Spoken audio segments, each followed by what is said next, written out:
for over 40 years. Whenever journalists asked Oscar-winning director Ron Howard about growing up as Hollywood's most famous child star, he gave the exact same answer. It was completely normal. From playing Opie on The Andy Griffith Show to Richie on Happy Days, Ron genuinely believed his childhood was just an average American experience. But in the memoir The Boys, a memoir of Hollywood and family, Ron revealed that his parents quietly fought behind the scenes to shield their son from Hollywood's darkest machinery. So, what exactly did they do? For more than 4 decades across thousands of press junkets, talk show couches, and red carpet interviews, Ron Howard repeated the exact same stock answer whenever reporters pressed him on his unprecedented childhood. The classic question never changed. What was it really like growing up on primetime television? And with practiced Midwestern warmth, Ron would deliver his default reply without missing a beat, insisting his upbringing was utterly normal. He spoke of growing up in Burbank,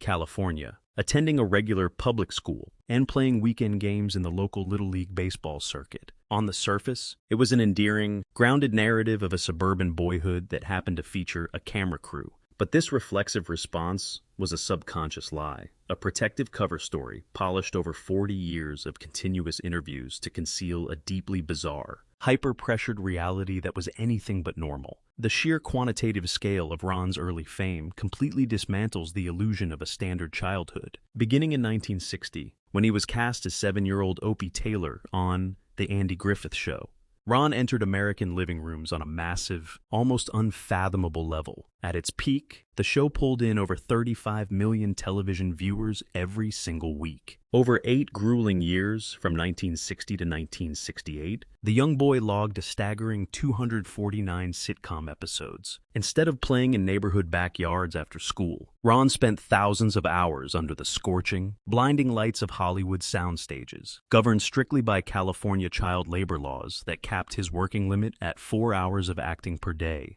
alongside mandatory on-set tutoring. By the time most kids his age were receiving a 50-cent weekly allowance for doing household chores, Ron was earning thousands of dollars per week, operating as a primary financial anchor for a major television network. When 1974 arrived, the cycle repeated itself on an even grander scale with the launch of Happy Days, where a 20-year-old Ron took on the role of Richie Cunningham. Yet, behind the wholesome 1950s nostalgia broadcast across the nation, lay dark personal compromises that the stock answer quietly erased. The reality outside the studio gates was frequently hostile.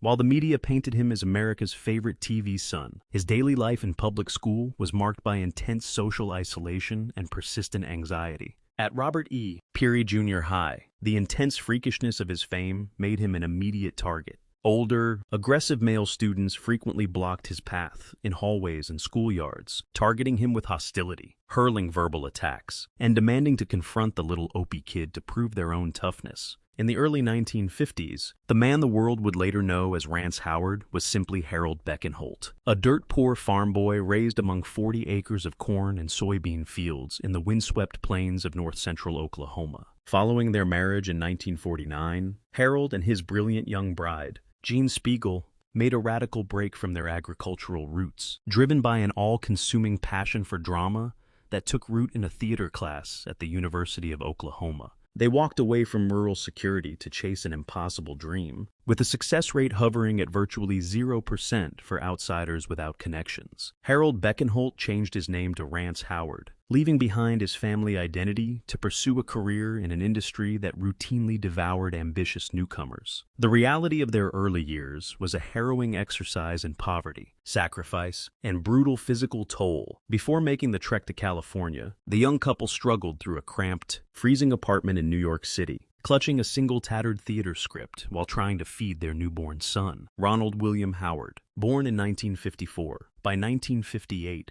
pushed to the absolute brink of financial ruin, Rance and Jean packed every piece of their earthly possessions into a battered, dented 1954 Chevrolet. With exactly $200 left in their pockets, they embarked on a perilous 400-mile cross-country journey from east to west, heading toward Los Angeles with no safety net, no job guarantees, and a toddler sitting in the back seat. Upon arriving in Burbank, California, the brutal economic reality of the West Coast hit the Beckenholt clan like a sledgehammer. The glittering glamour of the major studios was completely walled off to them. To keep the family afloat and pay the rent on a suffocatingly tight, tiny rental apartment, Rance was forced to take grueling graveyard shifts at a local Sears Roebuck department store, working through the night for a pittance of a few dollars an hour. He spent his days running between auditions on zero sleep, desperately counting spare change just to purchase discounted groceries for his wife and child. Even more painful than Rance's physical exhaustion was the quiet, devastating sacrifice made by Jean Spiegel.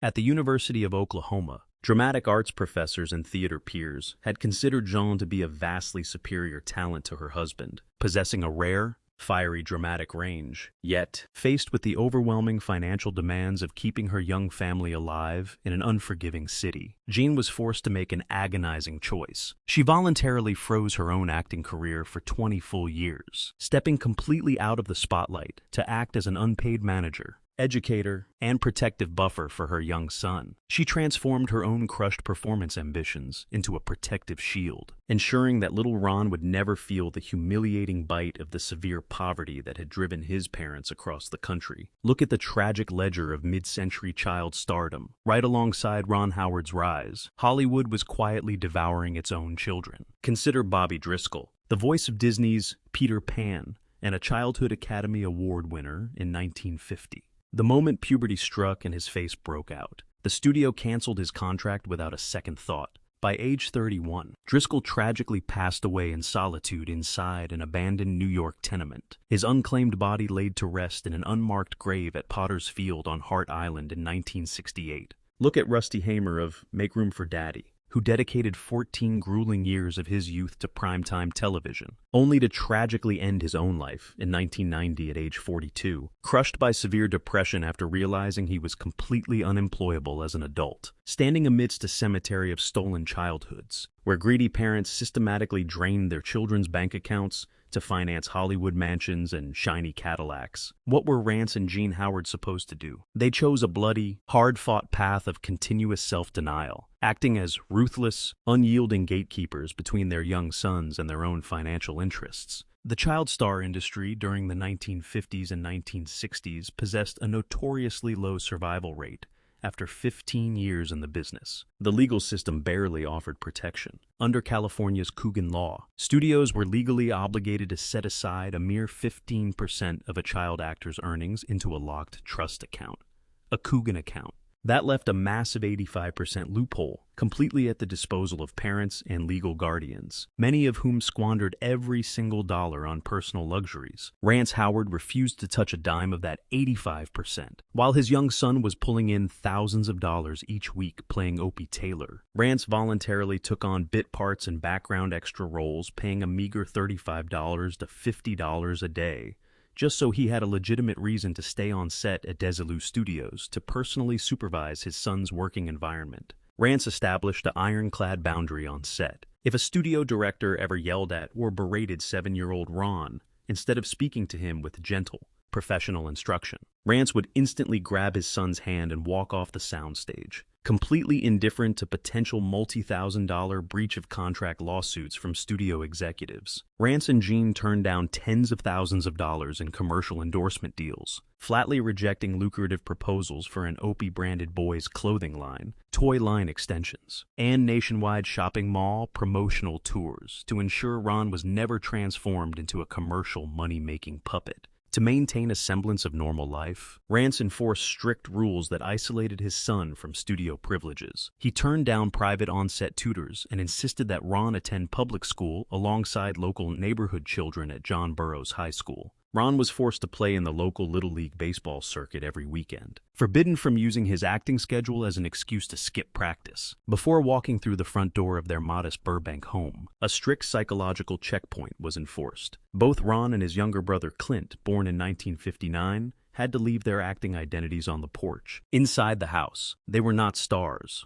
They were ordinary children required to make their beds and take out the trash. Former child actor Paul Peterson, who starred on The Donna Reed Show before founding the nonprofit advocacy group A Minor Consideration in 1991 to rescue exploited child performers, publicly noted. The Howard family was an extraordinarily rare exception to this entire system. Yet even with this protective fortress, the Hollywood machine eventually left its scars. Ron's younger brother, Clint Howard, who began his acting career at just 2 years old, starring alongside a 600-pound black bear in Gentle Ben, succumbed to the intense psychological pressure. Between 1981 and 1991, Clint fell into a dark, decade-long spiral of severe personal struggles, suffering classic has-been child star syndrome that cost the family tens of thousands of dollars in specialized health center fees to pull him back from total ruin. Despite the hidden family trauma, Rance and Jean's fierce boundary setting succeeded in shielding their eldest son from total ruin. Over a 60-year professional career in an environment designed to exploit the young, Ron Howard maintained a clean record: 0 police arrests, 0 public sex scandals, and 0 stints in drug rehabilitation. As The Washington Post later observed in an analysis of the family's history, Rance and John didn't merely raise their children.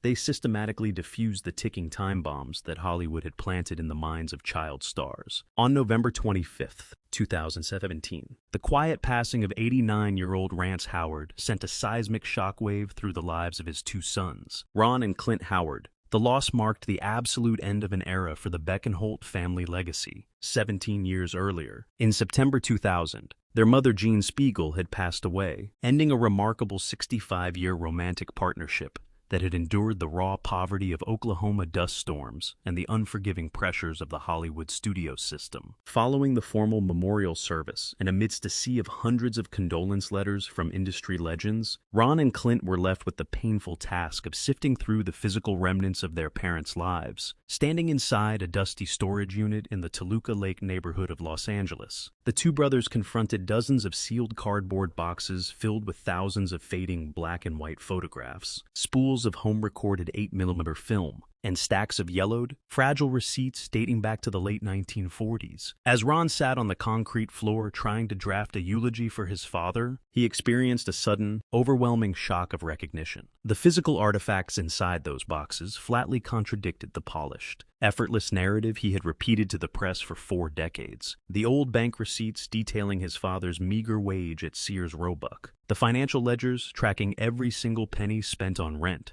and the personal journals kept by his mother revealed the sheer desperation behind their initial migration to California. Looking through spools of 8mm footage showing a 5-year-old Ron playing on studio lots, he realized that his so-called utterly normal childhood was an elaborate, lovingly constructed illusion. His parents had burned through their own artistic ambitions, health, and peace of mind to construct a protective shield around their children. The catalyst to transform these raw, painful discoveries into an unfiltered literary record came from Ron's close friend of 40 years, Academy Award-winning actor Tom Hanks. Having starred in 5 major films directed by Ron, Hanks recognized the profound, untold drama behind the Howard family history. Hanks made repeated phone calls to Ron throughout 2018, aggressively pushing him to stop giving rehearsed sound bites in interviews and finally write down the whole truth before his own memories began to fade. Hanks insisted that the public did not need another sanitized Hollywood success story.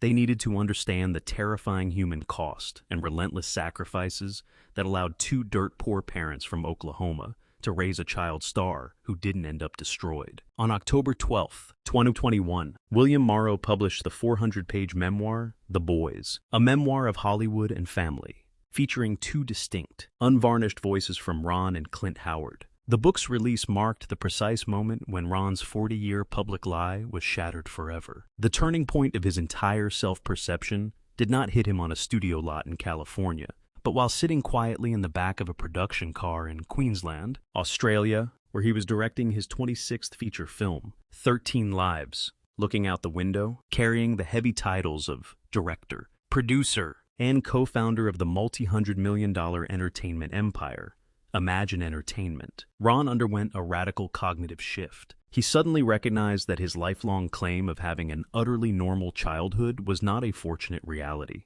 It was an extraordinary, high-stakes illusion. His childhood was actually a desperate, exhausting act of psychological survival, orchestrated by 2 parents who fought to create an invisible shield around their sons. Through the two distinct narratives woven throughout the 400 pages, Ron realized that his parents had spent 20 years in character, concealing immense emotional trauma to maintain a performative normalcy. His mother, Jean Spiegel, had spent 2 decades trapped in a silent anxiety, forcing a warm, serene smile for every press camera while living in constant terror that a single mistake would throw her young children into the jaws of a predatory media apparatus. Meanwhile, his father, Rance Howard, operated under a grueling dual identity. On the studio, lots of Desilu Studios and Paramount, Rance acted as a cold, sharp manager, fighting ruthlessly over every cent, contract clause, and set safety boundary to protect his son from exploitation. Yet, the moment Rance stepped across the threshold of their home, he forced himself to revert into a humble,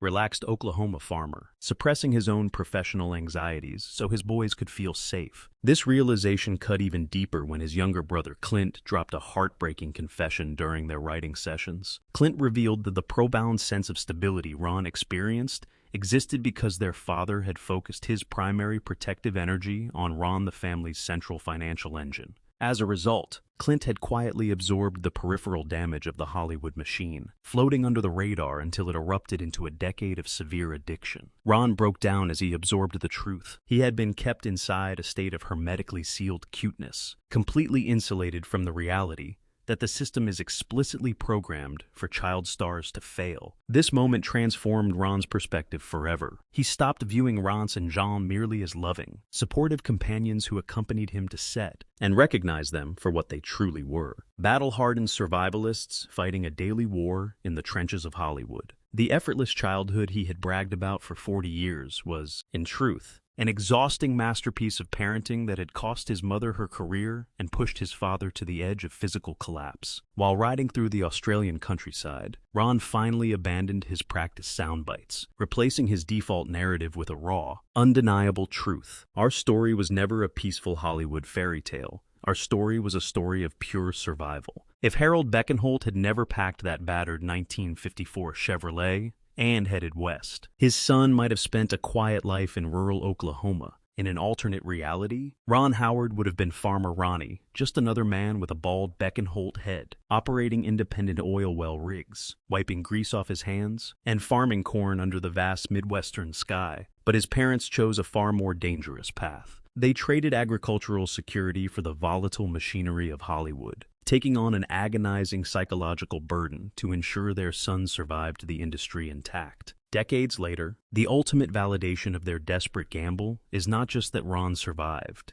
but that the emotional shield his parents constructed allowed him to build one of the most formidable careers in modern cinema history. The enterprise born out of that protected childhood stands as an absolute juggernaut. In 1986, Ron co-founded Imagine Entertainment alongside Brian Grazer. Over nearly 4 decades, that production house transformed a former child actor into a titan of the entertainment industry, contributing to a personal net worth estimated at over $200 million. As a director, Ron's films, including iconic masterpieces like Apollo 13, A Beautiful Mind, and The Da Vinci Code, have generated a staggering global box office total exceeding $3 billion. That astronomical commercial achievement would have been mathematically impossible if his childhood had been corrupted or psychologically derailed by the toxic traps of early fame. His artistic legacy was sealed with 2 Academy Awards for A Beautiful Mind, Best Director and Best Picture,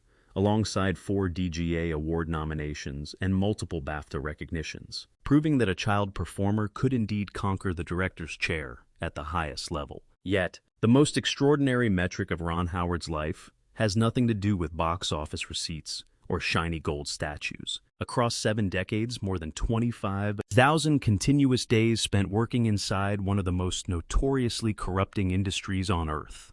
Ron Howard's public and personal record remains completely spotless. His legal and personal ledger shows 0 police arrests, 0 court lawsuits, 0 public scandals, and 0 history of personal misconduct or dependency. In a business that routinely wrecks young lives, he achieved the ultimate anomaly: a healthy, enduring 50-year marriage to his wife Cheryl, whom he married in 1975, and a close family life with 4 successful, grounded adult children, including acclaimed actress and director Bryce Dallas Howard. That pristine record is the ultimate proof of his parents' sacrifice. The story that began with a modest $602,000 budget for his directorial debut, see Grand Theft Auto, in 1977, which went on to gross an astounding $15,000. Zauzan was never a simple tale of luck or easy talent. When Ron Howard looks back today, he no longer offers the polite, rehearsed soundbite about an utterly normal childhood. Instead, he carries an eternal, profound gratitude for the fierce, invisible war